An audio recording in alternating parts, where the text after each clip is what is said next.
Anda sudah tidak asing lagi tentunya dengan parabola, yaitu ini parabola jaring model Si-band. Parabola jaring memiliki keunggulan dibanding parabola mini, yaitu tahan segala cuaca dan channelnya lebih banyak. Tapi pernahkah Anda berpikir bagaimana proses pemasangannya? Oke, ikuti terus video kami akan menjelaskan bagaimana tutorial pemasangan parabola jaring. Oke guys, kali ini kita akan melakukan pemasangan disk jaring Si-band merek Optus 5 feet mounting model cangkul. Kali ini kita akan dipasang oleh teknisi HWK Elektronik. Pemasangan pipanya kita pasang di bawah karena biar mudah settingnya. Ini tutorial untuk pemula yang mau pasang parabola jaring. Oke guys, untuk langkah pertama kita rangkai dulu parabola disk jaringnya. Hal yang diperlukan yaitu ini baut-bautnya, pakai kunci 10 nanti kita coba rangkai dulu.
Pause ya, dipasang keempat-empatnya nanti. Oke, setelah ini terpasang kencang seperti ini,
Wis. Kita pasang kabelnya di LSD. Kurang bawah. Ya, up. Kita pasang konektornya di LSD. Kita puter-puter. Ini muternya. Mas Renar kan mama. Siap. Ini siap kita pasang. Ayo kita pasang. Yuk kita bopong.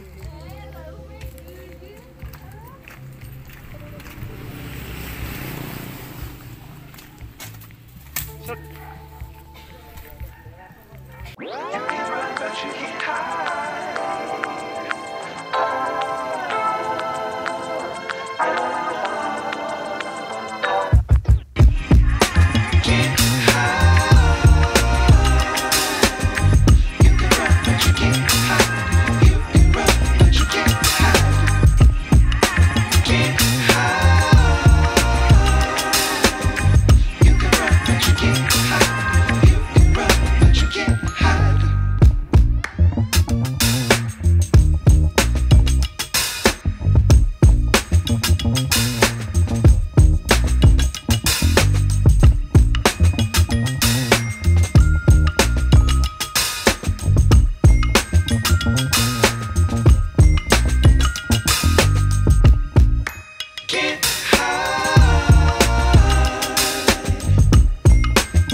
Terlock seperti ini nanti tinggal dihubungin ke receiver terus channelnya udah muncul kalau di scan ini.